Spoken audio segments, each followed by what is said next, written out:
የነዚያ ክፉዎች ሄሮድስን የሚያስጨፈጭፉ የሄሮድስ ወገኖች ተሰማ። የዚህ ሕፃን ዝና ተሰማ። መቼም ለክፉ ነገር ወሬ ክፉን ለማድረግ ፍጥነት ከድሮ ነው ያለው። ይህ ሕፃን እንዲገደል ይህ አባቱን አንደበት ገና በስሙ የፈታ የታሰረውን አንደበት የፈታ መጥምቀ ዮሐንስ ወደፊት ምን ያደርጋልና እንዲገድሉ አዛዦቹን ጭፍራዎቹን ላከ። ወደዚያ ላከ። ወደየት? ወደ ኤልሳቤጥ ቤት። ወደየት? ወደ ዮሐንስ መጥምቀ ዮሐንስ ልጁን ይዞ ወደ ቤተ መቅደስ ሄደ ይላል። ወደ ቤተ መቅደስ ሄዶ በመሰዊያው ከንፈር ላይ አስቀመጠው ይላል። እንዳይገደልበት እንዳይገሉት በመሰዋው ፊት ቁጭ አደረገው ከጠርዙ ላይ ይላል። ያን ጊዜ መላእክት ነጥቆ እሱን ወሰደው። አባቱ ዘካርያስ ወወልድ ወመንፈስ ቅዱስ አሐዱ አምላክ አሜን።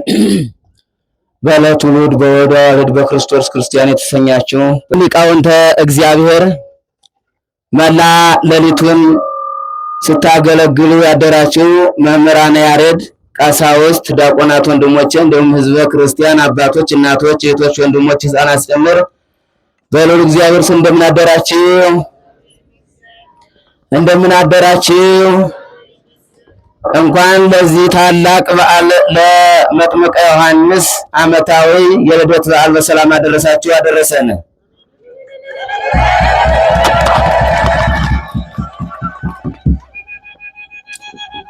እንግዲህ ቅድም ሊቃውንቱ ስለነበሩት ወአንተኒ ሕፃን ትሰመይ ነቢየ ልዑል ይህ ቃል በሉቃስ ወንጌል ምዕራፍ 1 ቁጥር 76 ላይ የሚገኘው ቁጥር አባቶች ሲያመሰግኑት በወረቡ በሌሊታው እያላችሁ እናንተ ሲገለገል የነበረው ይህ ሕፃን ነው። ደግሞም አንተ ሕፃን የልዑል ነቢይ ትባላለህ፣ መንገዱንም በጌታ ፊት ልትጠርግ የመጣህ ብለው ነበረ ሲዘምሩ ሲያመሰግኑ የነበሩት ሊቃውንተ ያሬድ ማለት ነው። ምክንያቱም ጎባጣው እንዲቀና፣ ጎርጓዳው እንዲሞላ፣ የሻከረው እንዲለሰልስ ማን መጣ? መጥምቀ ዮሐንስ። ይህ እንዳለ ሆኖ ግን ከዚያው ቁጥር ላይ 55 ላይ ኤልሳቤጥም መውለጃዋ ደረሰ ወንድ ልጅም ወለደች ይላል። ኤልሳቤጥም በርስቲ መውለጃዋ ጊዜ ደረሰ ወንድ ልጅንም ወለደች። ጎረቤቶቿና ዘመዶቿ ሰምተው እግዚአብሔር በሷ ላይ የደስታ የበረከት ቃል እንዳሳደረ አይተው ደስ አላቸው ይላል። ምክንያቱም ኤልሳቤጥ በዚህ ዘመን በምትወልድበት ሰዓት እድሜዋ የሄደ ያረጀች ያፈጀች ነበረች። የእግዚአብሔር ኃይልና ጸጋ ግን በሷ ላይ መጥምቀ ዮሐንስን ወለደች። መውለጃዋ ሰዓት ደረሰ። ታዲያ በዚህን ሰዓት የተወለደልን ብርሃን ኃይለ አጋንንትን የሚያጠፋ መንገዱን ቅድም እንዳልኳችሁ የሞላውን የጎደለውን የሚሞላ የሻከረውን የሚያለሰልስ ወአንተኒ ሕፃን የተባለው መጥምቀ ዮሐንስ የኤልሳቤጥ ልጅ ነው። ከዚህ በመቀጠል ዘመዶቿ ተደሰቱ፣ ጎረቤቶቿ ተደሰቱ። በኤልሳቤጥ ደስታ ሞላ። በስምንተኛው ቀንም ይላል ሊገርዙት ተሰበሰቡ። ስምም ሊያወጡ በአባቱ ስም ዘካርያስ አሉት። እናቱ ኤልሳቤጥ አይሆንም ዮሐንስ ይባል አለች። ዮሐንስ ሲባል አባቱ ላይ አባቱ ብራና ለምኖ ብዕር ተሰጥቶት አፉ አይናገርም አይሰራም ስለነበረ እሱም እንደገና ዮሐንስ ብሎ ጻፈ። ተደነቁ። እነዚያም ልቦናቸው አንድ ነዋ። በዚህን ጊዜ ዮሐንስ አንደበት ተፈታለት፣ ምላሱ ተናገረ። እግዚአብሔር ክብር ምስጋና ይግባው። ከጽንሰቱ እስከ ውልደቱ ድረስ የማይናገረው ዘካርያስ ሲሆን ታዲያ ነቢይ እንደሆነ ያውቅ ነበረ። በአፉ አይናገርም እንጂ ምላሱ አልተናገረም እንጂ መጥምቀ ዮሐንስ ነቢይ፣ ሐዋርያ፣ ሰማዕት፣ ጻድቅ ሴቶች ከወለዷቸው አልቦ ዘአብዮ ለዮሐንስ ሁሉም ወላድ ከወለዱት የበለጠ ዮሐንስን የሚበልጥ በጽድቅ ጽድቅ አለ። በሐዋርያ ሐዋርያ ነው፣ ወንጌላዊ ነው፣ አስተማሪ ነው። በሰማዕትነቱ ሰማዕት ነው። በዚህ ነው ታዲያ ሀፈጁ ካረጁ በኋላ ይህንን ዓለም እንዲያለሰልስ የሻከረውን ዓለም የሻከረው ልቦናችን የሻከረው ተንኮላችን አጥፍቶ አለስልሶ ወደዚህ ቤተ ክርስቲያን እንድንመጣ መተን መንገዱን አለስልሶልን ጠማማውን አቃንቶልን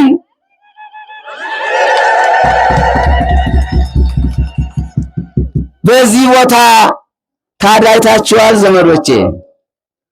ይሄ ቦታ የታደለ ነው። ይሄ ቦታ የተቀደሰ ነው። ከዚህ ካለው አካባቢ ሁሉ መጥምቀ ዮሐንስ ኤልሳቤጥ ይሄ ቦታ ኤልሳቤጥ ሆና ማንን ወለደች? ዮሐንስን። በቦታ ማን ተገኘ? መጥምቀ ዮሐንስ። ለምን መጣ? ሕሙማንን ሊፈውስ። የተፈወሳችሁ የላችሁም? በቦታ ጎባጣ የቀናላችሁ የለም? በዚህ ቦታ መታችሁ ለምናችሁት ጠይቃችሁት ያፈራችሁ አላችሁ? እስቲ ጠይቀን ተሟልቶልናል የምትሉ ንገሩኝ እስቲ።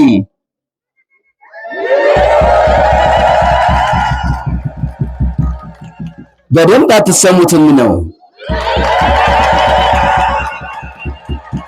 ሰልሱት እስቲ አመስግኑ። ምስጋና ነው። ታዲያ እንደ እያለ ነው እንግዲህ የመጥምቀ ዮሐንስ ከዚህም በመቀጠል አባቱ ዘካርያስን ሰገላውያን እነዚያ ክፉዎች ሄሮድስን የሚያስጨፈጭፉ የሄሮድስ ወገኖች ተሰማ። የዚህ ሕፃን ዝና ተሰማ። መቼም ለክፉ ነገር ወሬ ክፉን ለማድረግ ፍጥነት ከዱሮ ነው ያለው። ይህ ሕፃን እንዲገደል ይህ አባቱን አንደበት ገና በስሙ የፈታ የታሰረውን አንደበት የፈታ መጥምቀ ዮሐንስ ወደፊት ምን ያደርጋልና እንዲገድሉ አዛዦቹን ጭፍራዎቹን ላከ። ወደዚያ ላከ። ወደየት? ወደ ኤልሳቤጥ ቤት። ወደየት? ወደ ዮሐንስ መጥምቀ ዮሐንስ ልጁን ይዞ ወደ ቤተ መቅደስ ሄደ ይላል። ወደ ቤተ መቅደስ ሄዶ በመሰዊያው ከንፈር ላይ አስቀመጠው ይላል። እንዳይገደልበት እንዳይገሉት በመሰዊያው ፊት ቁጭ አደረገው ከጠርዙ ላይ ይላል። ያን ጊዜ መላእክት ነጥቆ እሱን ወሰደው። አባቱ ዘካርያስን ግን ጨፈጨፉ፣ ገደሉት ይላል። አይታችኋል። ከይህን ጀምሮ ነው ዮሐንስ መዝሙረ ዳዊት ምዕራፍ 21 ላይ ከ9 ላይ የምታዩት በእናቴ ሆድ ወጣሁ ተወለድኩ፣ በእናቴ ሀጡቷ ጀምረህ የጠበከኝ ያሳመንከኝ እያለ የሚናገረው የዕለቱ በእናቱ ማኅፀን ሳለ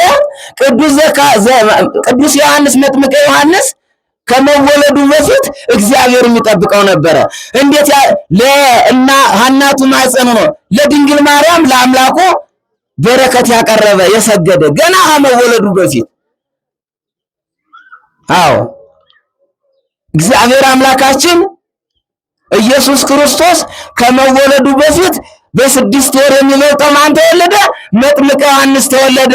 መጥምቀ ዮሐንስ ለጌታ ምን ነው? የአክስቱ ልጅ ነው። ስጋ ዝምድና ያላቸው ያልተራራቁ። በኋለኛውም ዘመን ደግሞ በዮርዳኖስ ባህር እሱ ቀደም ብሎ ተወልዶ ጌታን ያጠመቀው። ጌታ ዮሐንስን ለማጥመቅ እንዴት ነው አጠመቀው? ጥምቀተ ክርስትናን የመሰረተልን ጥምቀትን ያጠመቀልን ጎባጣውን ያቀላልን ማን ነው? መጥምቀ ዮሐንስ። ታዳኛ ኮረብታው፣ ጠማማው፣ ጎደሎው እሾሁ እንዲነቀል አስተማረ። እሾህ የተባለው እሾህ አይደለም፣ የጎደጎደው መንገዱ አይደለም፣ ጠማማው መንገዱ ብቻ አይደለም። በዚያን ጊዜ የነበሩ ብዙ አሕዛቦች ብዙ እሾህ ለክርስትና እሾህ ሆኑ፣ ለክርስትናው ጠማማ ሆኑ። ክርስትና እምነትን እንደነገርኳቸው የሚያጠፉ እንጂ አዎ የሚያውቁ አልነበረም። እሱ ግን በበረሃ ሆኖ የሚሰማው ምንድን ነበረ?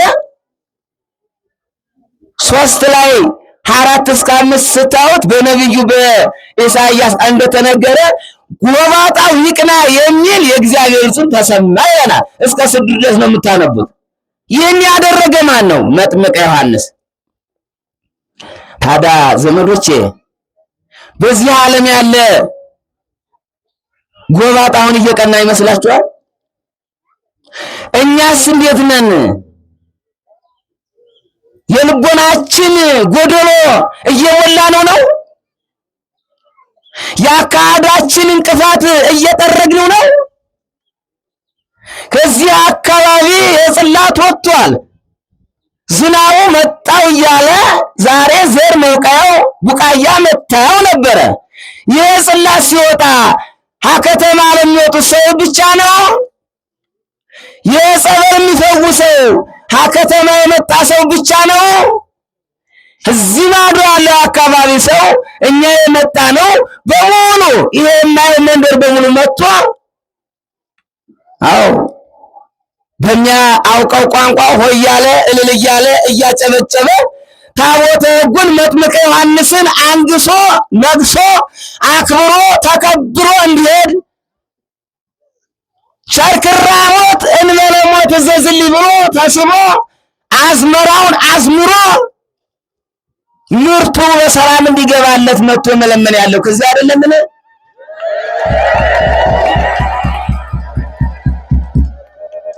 እኛ ብቻ ነን ክርስትና ያለን? እዚህ ክርስቲያን ሰዎች እኛ ብቻ ነን ወይ? ሁላችንም ወደ ቤተ ክርስቲያን ልንገሰግስ ይገባናል። ሁላችንም እንቅፋቱ ሊነሳ ይገባል። እንቅፋቱ እንቅልፍ ነው። ሐራችን ላይ ያለው አዚም ነው። እንዴ ምን ማለት ነው ዘመዶች? ጸበሉ ፈውስ ሰጠ እየተባለ እየተመሰከረ ነው።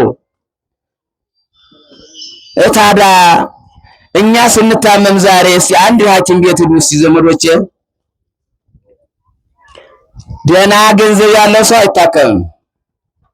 እንኳን መታከም አይደለም ካርድ ማውጫውም ሰማይ ሆኗል። በዚህ ቤት ግን እኮ መጥምቀ ዮሐንስ በበረሃ እንደሰበከው ጎባጣው ይቅና ጎዶሎው ይሞላ እንዳለው ጎዶሏችን አልሞላልንም እንዴ? በጸበሉ ተፈወስንም እንዴ? በማር ጸበሉ ዳን እያልን እየመሰከርን አይደለም እንዴ? ግሸን ማርያምን ይላል ሰው። የአካባቢው ሰው ጸበሉን የልጥ መንከሪያ ያደርገዋል አሉ። የአዲስ አበባ የሸዋ ሴላ ሀገር ደግሞ ሄዶ በረከት ያንቺ ትውልድ እስከ እዚህ ድረስ ስለተባለ ቃሏ ለትውልዳ ትውልድ ዮሐንስም እኮ 55 ትውልዳችሁ ነው የሚመራ የመጣችሁ ዘመዶቼ። ምን ዝም አላችሁ?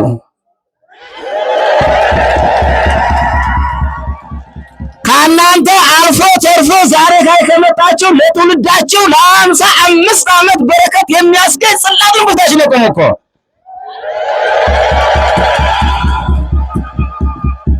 ታዲያ በዚህን ሰዓት ነው በዚህ ቦታ ተገኝተን መባረክ ያለብን፣ መወያየት ያለብን፣ መለመን ያለብን። ጤና ስጠን፣ በረከት ስጠን፣ በሰላም አስተያንቀን ነው እኮ።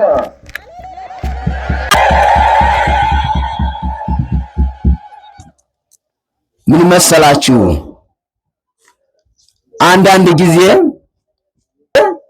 መልካምም ስንሰራ ክፉም ብንሰራ ብንሰርቅም ብንዘሙትም ብንገልም ይሄ ተጋድሎ ምን ይባላል? የክፋት ተጋድሎ ይባላል። ሁለተኛው ጴጥሮስ መልእክት ከምዕራፍ 9 አካባቢ ታገኙታላችሁ። ይህንን ቃል ስለ እግዚአብሔር ብለው የሚጾሙ የሚጸልዩ ቤተክርስቲያንን የትም ቦታ ሄደው የሚያሰሩ የሚያስቀድሱ ደግሞ ተጋድሏቸው ለምንድን ነው? ለነፍሳቸው። ሁለት አይነት ተጋድሎ ስንሰርቅ ለስጋ ነው፣ የስጋ ተጋድሎ ነው፣ ይፈረድብናል፣ ግን እንታሰራለን። ስንዘሙትም ሕግን ጥሰናል፣ የስጋ ተጋድሎ ነው። ስንገልም አትግደል ብሏል፣ የስጋ ተጋድሎ ነው። አይታችኋል። ለስጋ የሚፈረድብህን ተጋደል፣ መገደሉ አይቀርምና። ይሄ ምንጩ የማይደርቀው ተንኮል ከሆነ በምድርም ተንኮል ነው፣ በሰማይም ተንኮል ነው፣ መድኃኒት የሌለው ማለት ነው። ይህንን ምን አለ ታዲያ? መልሱን አንተ ስትጾም ስትጸልይ ንስሐ ስትገባ ሲርብህ ሲጠማህ ዛሬ ተጠምተህ ነገ ስለምትጠግብ፣ ዛሬ አዝነህ ነገ ስለምትደሰት፣ ዛሬ ተርበህ ነገ ጠግበህ በደስታ ስለምትኖር፣ ነገ ይህን የሚያልፈውን ትተህ የማያልፈውን መንግሥተ ሰማያት ይህን የሚያልፈውን ተንኮሉን ሳይከተል የሚሄደው እግዚአብሔር ሲጠራህ ወደ ቤቱ ሲጠራን ሁላችን ወደ ቤቱ ሲጠራኝ እኔን ና ብሎ አዎ ንስኡ ወብሉ ሥጋዬ ወሰትየ ደምዬ፣ ይሄ ሥጋዬ ነው፣ እንኩ ብሉ ጠጡ፣ በሕይወት ዘላለም በዚህ ሕይወት ዘላለም ይገኛልና የዘላለም ሕይወት እንዳናጣ ነቅተን ጸራሞ ደራሞ እንቅልፍ አጋንንት ዲሪቶ የተሸከመንን ወዳ ብለን ሕፃኑ ያለሰለሰውን ዘካርያስ የወለደውን አፉ የተፈታለትን ኤልሳቤጥ በስተርጅና ዘመድ የወለደችው ነቢይም ሰማዕትም ቅዱስ የሆነውን ቤተ ክርስቲያን እየመጣልን እንድንቀደስ ይገባናል። ከነጋ ናችሁ?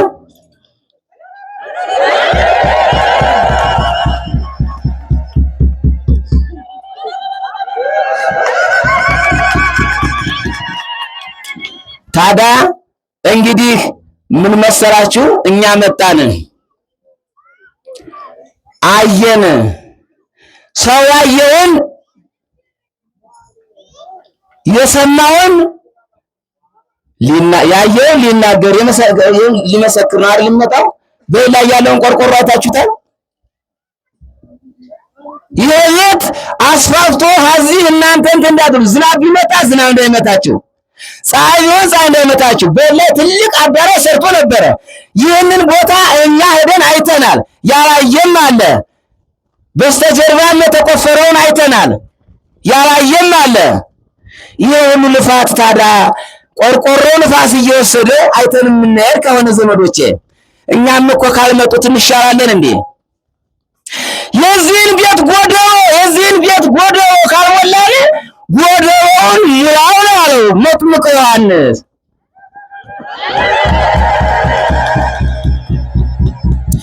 ሸካራው እንዲለሰልስ ጥረገው ነው እንደ ብራና ዳምጠው።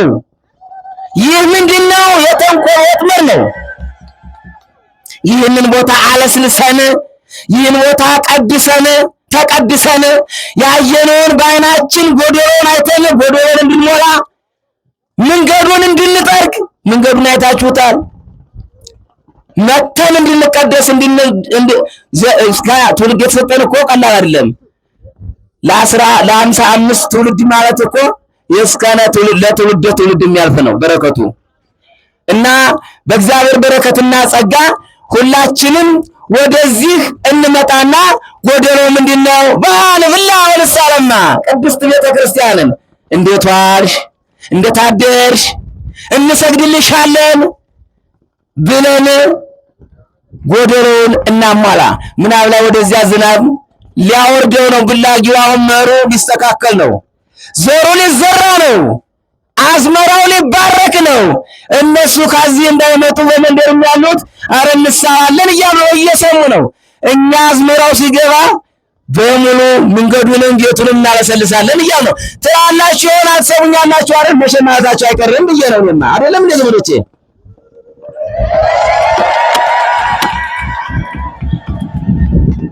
አንዳንድ ሰው መኪናው ዘንበል ያለ ጊዜ በስመ አብ ወወልድ ወመንፈስ ቅዱስ ይላል። መብረቅ ብልጭ ያለ ጊዜ እግዚአብሔር በስመ አብ ወወልድ ወመንፈስ ቅዱስ ይላል። ለምን ማለት በሌላ ቀን እንኳን አይጠራው።